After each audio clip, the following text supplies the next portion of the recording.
Welcome back everyone to the Railroad Challenge where we are at the Desert Village where I hope to do some final touch-ups to the village to take into account the railroad tracks that are going over it. In addition to this, I'll be doing some testing because today I am in a snapshot. And now you may be wondering, why am I doing anything as dangerous as putting an existing world into a snapshot? And that is because we have got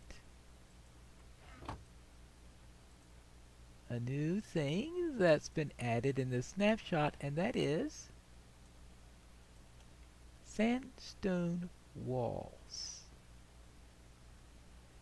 And I happen to be building a sandstone village here, right? So what better to accommodate that than, of course, having walls that are made out of sandstone. I've been doing fences through here made of oak because we didn't have sandstone walls, but I figure right here, for example, right here I think sandstone walls would be perfect for what I want to do. Be even more perfect is to bring an axe with me when I do this. We'll thus begin by getting rid of this particular section. Let's see whether or not this gate works, or if that fails to oh, the gate actually connects. Good. I was afraid that it might connect and sort of try to ruin everything, because there still aren't any stone or metal gates, and that would be nice if there were such a thing, because right now all gates have to be wood. But now I've got a good wall going all the way through here. And I think that goes with everything much better. Would be even better than that would be having a torch in the corners. And there you have it. There are no torches in here. Well, I should remedy that situation. There you go. Our first bit of walls that we are going to be putting on here. Let's see if there's any place else where we could put something. Well, something that is missing, though, is a way to get from here to here. I notice I very rarely see villagers on the other side, and I'm too sure I've ever seen a villager on the other side. And that's because all we've got is this little inlet here, and this, I don't know if it's technically a peninsula. Is there? Yeah, I think there's a connection on the other side too. So therefore it's this little thing that's practically an island, even though if it's not technically so. And I think we need a little bridge to go across here now. This might be a good situation for a sandstone bridge. And now that we have more tools for sandstone than we had before, and we've got lots and lots of sandstone, let's see if I could build something to that effect. This seems to be the best point for crossing. And I'll make the bridge go from here all the way across down to here. And we have 1, 2. That's 1, 2, 3 there. That means we want this here. I think that makes, yeah, that'll give us our crossing point. I will want to have something here. This is going to be one side's landing, and then we have the other side right here, and I think that will get us across. Now the question is, how do I tell? Okay, that is definitely sand. That's sandstone. That's sandstone. Good. If you notice, they also changed the textures, so it's also going to be getting a little bit used to them and going back and forth all throughout the snapshot era. Now I want to make a bridge, and the best way to do that is start with sandstone stairs, go across,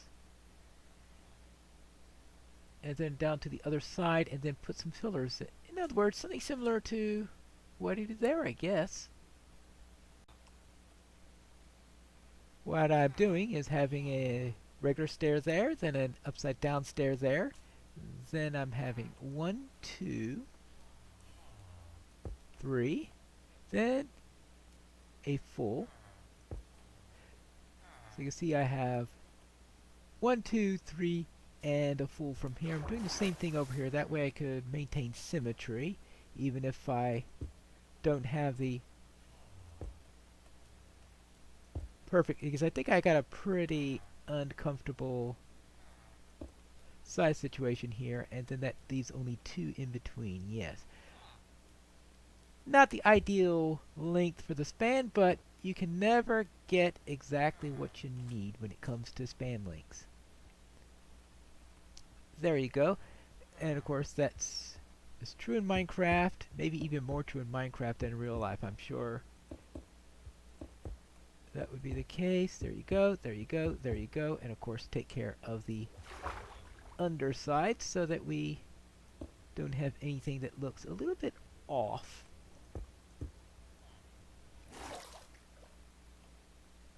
Other than my ability to remember where to place full blocks. Not quite right. At least not right in my eyes. So let me see what happens if I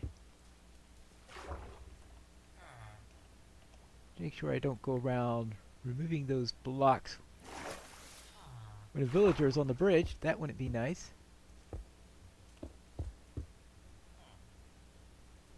And let's see if doing the first one there is any better. Come on, come on, come on. Take a little breath.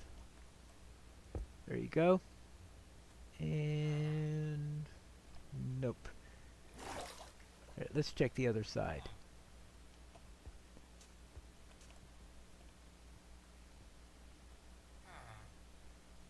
Now I don't like having the stair there anymore.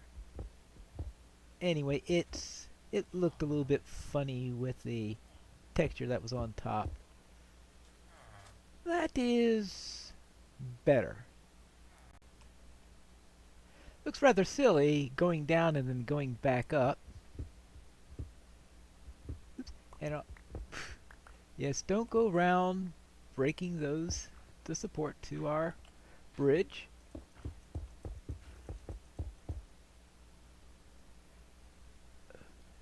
When the squid do that, they always scare me when they go and kill them, sacrifice their ink sacs for me. And actually, now that we have that, we don't need that anymore. And we could just do that. That looks a lot better. Can I do that on the other end? Well, in a way, yes. I won't have the exact same shape, but all these stairs that I put down and created and then took out at the end. A few more sandstone blocks, good. Let's just do the same thing over here. And here we got the land going slightly further along, so we won't be able to do what we did there. But I think that is... it's not too bad.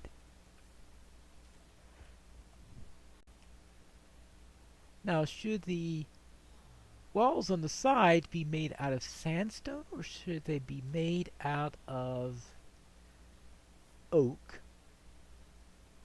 That's pretty much our choice.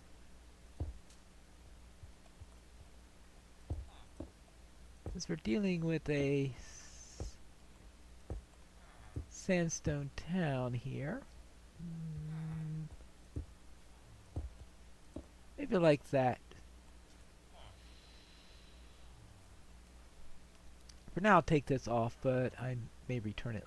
Actually, I won't take that off right now because I don't have a pickaxe right now. My villager invitation. Actually, I probably should have it connect down a few times as some sort of support. I decided to extend the walls down where you had the supports, and I think that gives it a rather nice touch. Good. And a few torches here. Then we'll make it complete. What we need now are some fields. And to start that off, I will see how much of this is able to stay hydrated. Actually, I want to go out a little bit like this to see if it extends that far. I suspect that's not going to be hydrated. But I want to see for myself. I noticed there was a difference in color there, and I noticed that those pieces are not hydrated either.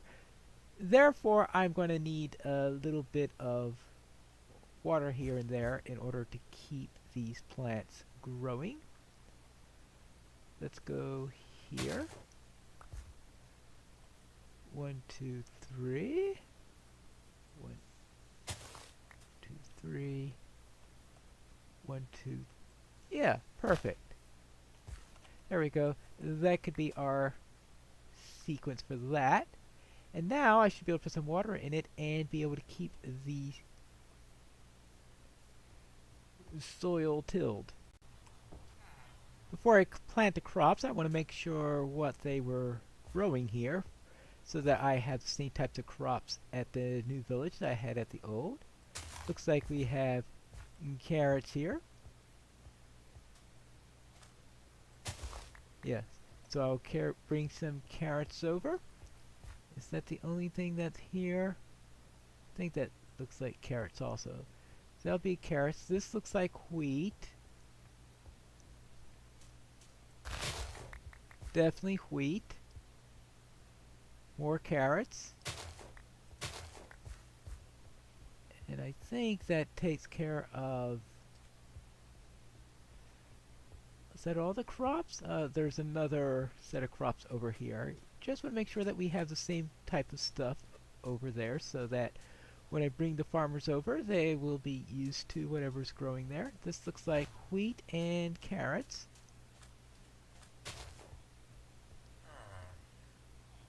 Good, because those are the crops that I had available. Now let's see if I can get some of these villagers to... Hey, how'd you like a trip to the new village? We're moving everything out. Everything's about to be deconstructed here. You really like your new home, I assure you. Here. Your new home... Villagers.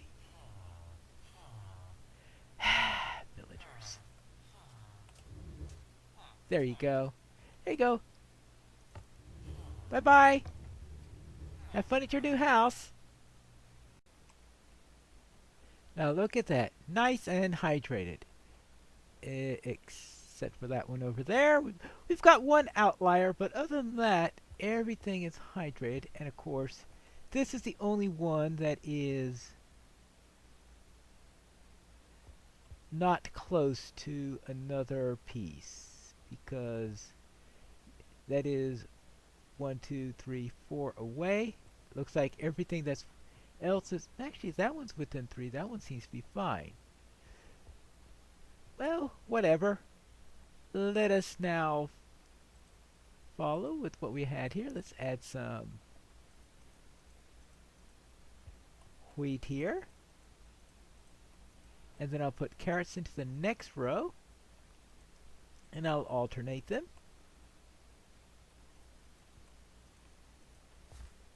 And hopefully that'll give us a nice little... Ah, okay. It finally got around to hydrating that one. Good.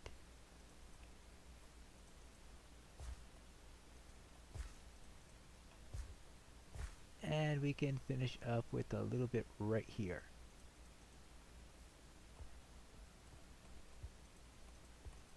It's a nice little place to grow food for the new village. That takes care of our little plot. We've got our library there. We've got the bridge for the railroad. Now, is there something that I wanted over here? I decided that I'll just build another house, though a little bit more elaborate one than the rest of the houses that are in this particular area. And in this house, I am going to have the usual thing where you have the sandstone on the sides and on the tops, and the cut sandstone for the rest of the places. Go along like that. And the main thing to note is, of course, that I've got the little foyer and I have the much larger area than I have on the others. I might make this where I go to sleep whenever I am staying here in the village. Oops, I do need some windows in the back. I have to take that into account.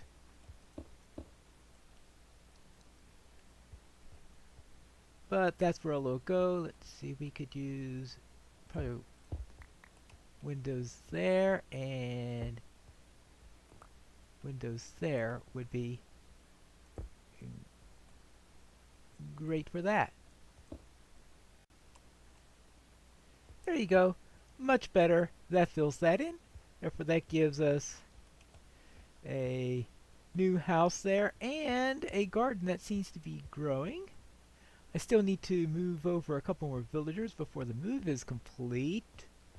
So I'll need to do that. But before I do that, I want to do a little bit of hunting.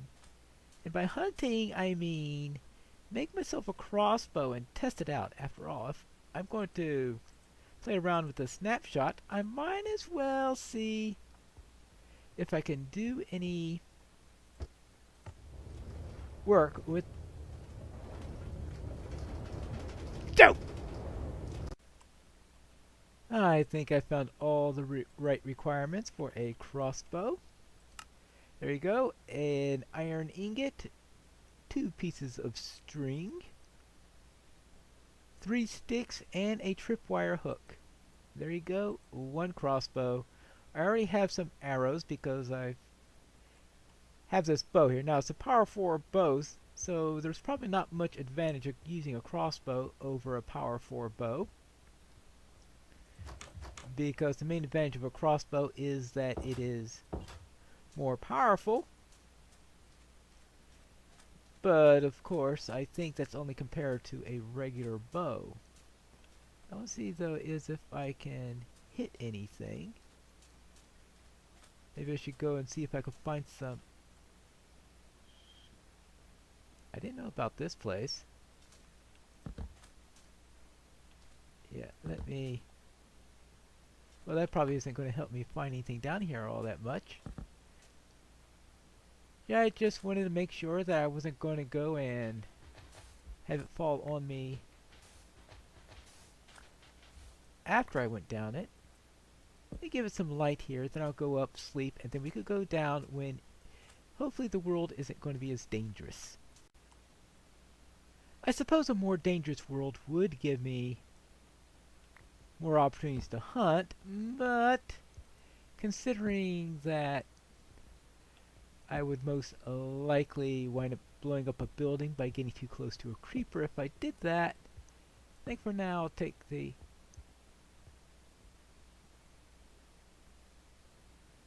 That's unpolished.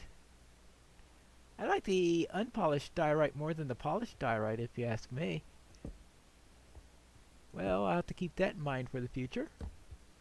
Now, of course, they can make tweaks now and then before the release, so we don't know what they'll do between now and then on that matter.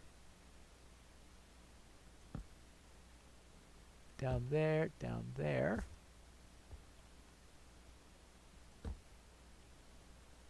This place seems to be devoid of dangerous things, which, whether that's good or bad, of course, it depends on point of view. We do have this place here. But I don't want this to be surprised by a creeper. There is a hole back up to there. Well, there is some iron here. That's at least is something out of this, because a little bit of iron is certainly not going to be a problem for me, since I am in need of iron. Getting rather desperate in my need for iron, if you ask me. Ooh. I rather like that. I didn't find anything to kill. That's because I got distracted with diorite and granite. What I want to see is, how does the regular diorite work compared to the polished diorite? Because when I built this before, we had the previous proposed versions of the textures, and back then I thought the polished looked a lot better than the regular. Now currently this looks like it may be the other way around. Now of course they may say, oh, we got those backwards, and reverse them, but I could easily change that back if I need to. But I want to see how this looks we have currently.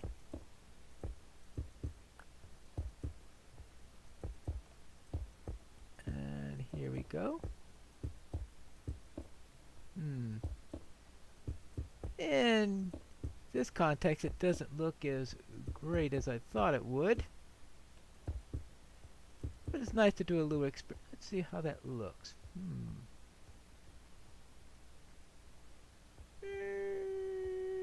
Now let's compare it to this. Yeah, I don't like that at all. I actually like this a little bit better. We'll see though what they do. What I'll do is I will leave this as regular diorite and this as polished diorite.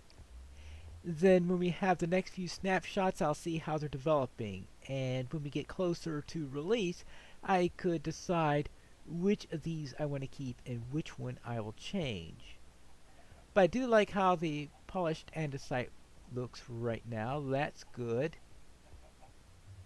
I don't have any granite or anything like that, but I think that'll conclude our episode for today.